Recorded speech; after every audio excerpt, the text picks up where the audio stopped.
So this is Outer Wilds, I guess. This game caught my eye pretty quickly on my monthly search for the Steam store page. I'd come down from my cartoon-style clobbering people in Cyberpunk and really wasn't feeling the whole FPS grind or roguelike experience. I was looking for something deeper, and I had 20 schmackaroos to do that with. Even though the game had great reviews, it didn't look like it had that much to offer. People continually reviewed the game and said it was a masterpiece or a life-changing experience or one of the best games ever made. And even amidst all the praise, I couldn't help but refrain from buying it. I'd rather spend my money on something I could play for hours on end and not get tired, but eventually I caved into the hype of this years-old game and jumped in to give it a try. And you know what? The people were right.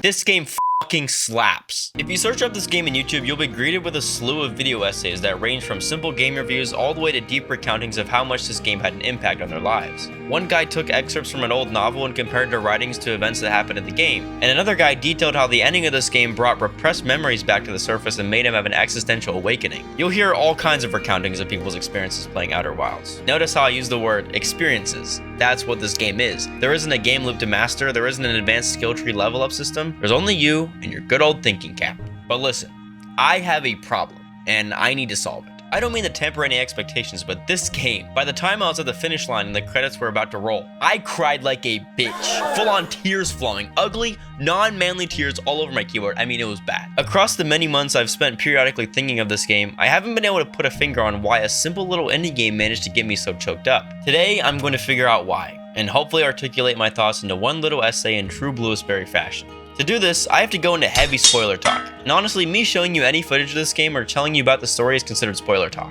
So I implore you, if you made it this far and you haven't played this game for yourself or aren't finished with it yet, even if you think you won't play it, save this video for a rainy day and reconsider. Play it, come back, and then sit back and relax with me as I try to help you mentally recover from your personal roller coaster. The moment you first wake up in this game, you meet this little four-eyed gentleman that reminds you of your goal here. You're a little pilot boy that's about to go into the depths of space, ready to brave whatever lies in the skies. After some dialogue reads and a few minutes of rocketing myself out of a geyser, I went to bully these two kids and obtain the codes to launch my spaceship to get the hell out of this joint. At this point, I was taking any reason possible to get off this game and continue my hunt for another title. The clunky land controls and the way everything looked so goofy and out of proportion was putting me off, but I stifled my speedrunning goblin gating persona and pushed through. Until this happened.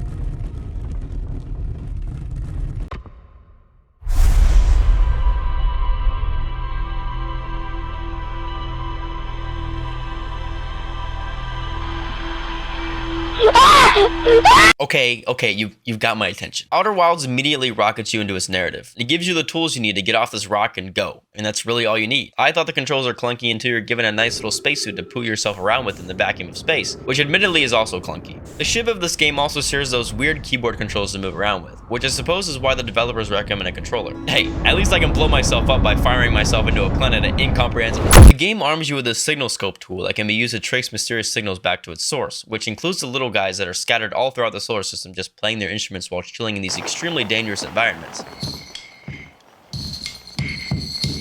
The Scout launcher was super fun to play around with. It's satisfying to just shoot out into the depths of space, and you can take selfies with it. That's pretty fun. Armed with these weapons of destruction and your rinky-dinky ass ship, Outer Wilds lays out this sandbox playground for you to dip your little kitty toes in. The game continually strings along its narrative through these far-reaching breadcrumb trails that always lead you somewhere interesting. At first, I thought that the minimalist design of Outer Wilds' environments made the game look kind of bland and relatively unimpressive, but you realize that this game was meticulously designed to take you on a path that cuts the crap and gets to the dope shit. That space station you saw blow up when you woke up? There's the spot. That little thing that flies so close to the sun? I wonder what's up with that. That hellish looking embodiment of pure fear and sorrows? There's a what the? The beauty of this game lies in the way it ropes you in and keeps you along for the ride. Using your own curiosity and tools to scale the terrain of these planets, you slowly unravel the deep mystery of this story of a lost alien race that died out long ago. There's so much to see everywhere, and the game intentionally designs it so you can go anywhere, see everything, and still have a full and complete narrative journey by the end. It's really cool. In order to keep track of the things you've seen, you're given a little web that gives you an image of the place you've gone to, a description of said place, and how it connects to other places. Let me tell you, this web had me in— I don't need sleep, I need answers. I was going full-on investigator in this game, to the point where I was physically stepping away from my monitor for a few minutes to recount my experiences, see where to go next, and figure out why the f*** the sun is killing me over and over. God Damn. And this leads me to the first thing I derived from Outer Wilds. I didn't learn with my time playing, but in retrospect, this game taught me two big principles: patience and curiosity. Normally, I'm not the type to ask questions, especially when it comes to video games. I take it at face value, complete the level, and call it a day. I don't need to look into a game any deeper as long as it gives me what I want out of it, but Outer Wilds to me was like a bully yanking me by my collar. If you're not paying attention, asking questions, and using everything you've got to figure out the puzzle, you're not getting to the end of this game. To that, I know some people recoil in disgust. It's super easy to get stuck in many parts of this game simply because the dots don't connect. Most of this game is spent reading ancient texts that are fed to you along your expedition. And these texts, which are conversations between this ancient alien race, contain key hints that lead you to your next breadcrumb or contribute to the overall narrative. If you miss these hints or gloss right over them, the game punishes you by planting your ass in the mud and letting you figure out how to get out. Before you say that this is a fault of the game, well, it's not. The game highlights the largely important parts and even reminds you in your ship log if you haven't done everything there is to do somewhere. So you always have something to go back to or comb through again. The rest of the experience is up to you. It is your job to set your own goals, to sit down for the day and ask yourself, what do I need to do to get to this goal? This curiosity is something I didn't need before, because no game really asked me to.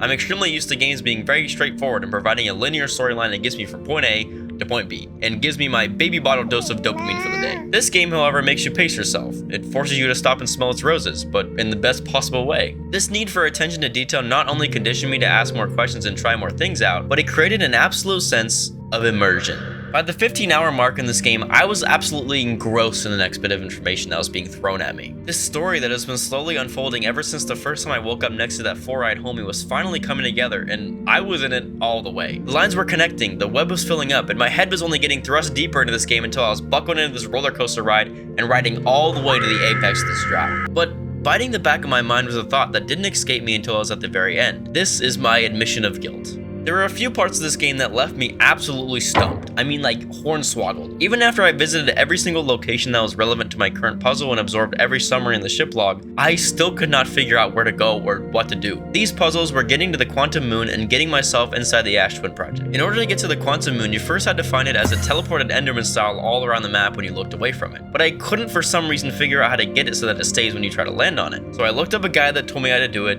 and when I did it, there was this sense of, oh, I'm so stupid. And then I landed on the moon. But doesn't that take away from the moment? I feel like looking back, it kinda did, and it leaves a really sour taste in my mouth. I had everything at my disposal to figure out how to get on that moon, but I gave into what I wanted at that moment and just wanted to move forward. And that happened again with the Ash Twin Project. Getting into it is a monumental story moment that acts as a turning point for the plot of the game, but first you had to find a way to get inside of the chamber on Ash Twin. Frustrated that I had to wait minutes at a time for the planet to slowly reveal itself, I resorted to looking up how to get inside and took away from that initial surprise and joy of figuring it out. I remember getting this feeling of, oh, I would have never figured out how to do that. But then I think, well, maybe I could have.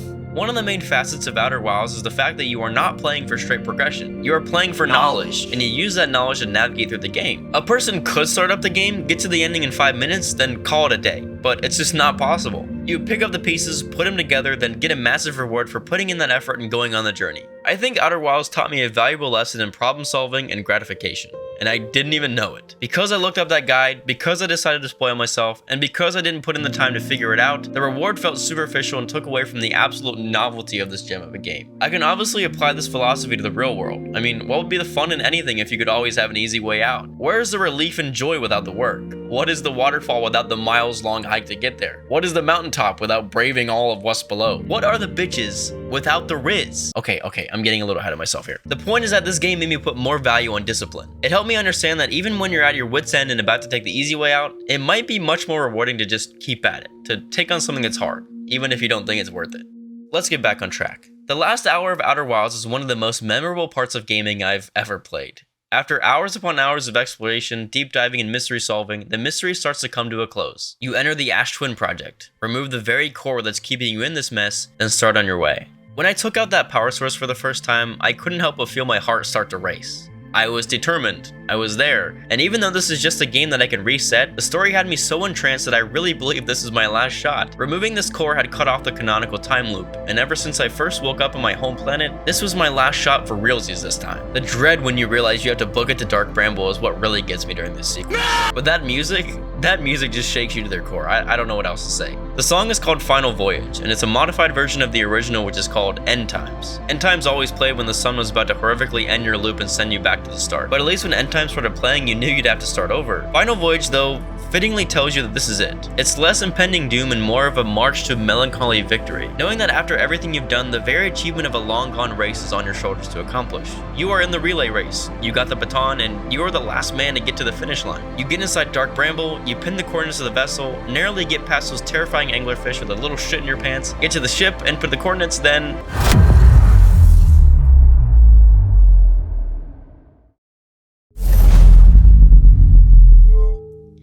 you made it. This is where everything changed. There's no more adventure, no more world to explore. This is the light at the end of the tunnel. You see the stars all fading out of existence, each solar system going supernova and fizzling out until it's all just dark. Final scene plays out with the traveler gathering all the instruments from around the map, giving each of the adventurers a seat around the campfire. And as you come back once everyone is here, you one by one let them play their piece of a song. The banjo, the harmonica, the bongos, the whistle. I think the realization that the travelers were all playing together was what swept me off my feet the most, because at this point, I couldn't hold back anymore. This is the moment that got me, that messed me up big time. The travelers all play together for one last time, you roast one last marshmallow, then jump into the middle of the campfire. And as I looked on at the flashbang of a big bang and put a close on the adventure, I didn't know how to feel. It was bittersweet, yet melancholy at the same time. I ended up sitting at the credits for quite some time as the phrase "thank you for playing Outer Wilds" slowly moved up my screen. If you wait after that, however, you get to see 14.3 billion years into the future, where a new universe is created with various little inspirations from the previous one. You see a race of grasshoppers sitting around a campfire, all roasting marshmallows on a stick, just as you had at the start of your journey. Man, where the f*** do we go from here? What makes Outer Wilds so special and this ending so special is that this ending impacts everyone so differently. I've had friends that have played this game to completion and didn't get much out of the ending, and that's for their own reasons. So clearly, since I had this emotional reaction into making this video right now, something had to have happened. Outer Wilds has awakened something deep in the back of my brain. Way back in that dusty attic of a brain box. I suppose it's really cliche to say, but this game really is an excellent metaphor for the way life, well, happens. This game came to my attention at a turning point in my life. I spent so many years trying to spend my life to the fullest, making friends, going through school, or making memories everywhere I went. I would get friends together whenever I could, we would laugh, we would go to hockey games, give wacky-ass class presentations, and all get around together and enjoy each other's company. I heavily equate this to a journey. The journey of living, of seeking to be with one another and finding your own way in the world. The journey of setting a goal that's so far in the future that you feel like you can't reach it until you eventually do. This is the feeling I got from this ending. Throughout high school, I had a lot of friends close to home and a social life would come pretty easy, but you still had to focus on getting through high school. As you go, you never really think about how it ends until it's already arrived. High school is that goal, and it's a pretty universal one. I navigated through my education just waiting to get high school over with. But then graduation came and flipped it upside down. Now everyone I knew, the world I knew, the routine I was used to for the last 17 years of my life would be flipped upside down. And you know what? That's okay. Outer Wilds tells a story of change. It not only reinforces that classic "it's about the journey, not the destination" ideology, but it also teaches us that it is okay for things to be different. At face value, the story of Outer Wilds presents a deep existential fear that all of us know. And I'm not talking about the inevitable heat death of the universe. I'm talking about the death of our own universes. By the end of the game, I had done so much and got invested in all the little stories that led up to venturing to the Eye. By the end, I felt like I didn't want to let go. I wanted the journey to continue, to keep on leading me on these breadcrumb trails and give me more story to invest myself in. But that's not how it works. It's a reality we all face, and I, along with many other people, faced it hard. The world is constantly going to change, and I have to accept the transient nature of that. Obviously, I'm young and I have a lot of time left on this space rock, but Outer Wilds made me a lot more appreciative of the time that I've spent rather than saddened or apathetic with it. When all the little guys I'd met were gathered around that campfire playing the song, I couldn't help but be reminded of those euphoric moments when I was spending time with the people I cared about. Even if those people and moments will soon be gone, it's best to love the journey you had. Take what you learned from it and use it for your next one, until that comes to an end, too.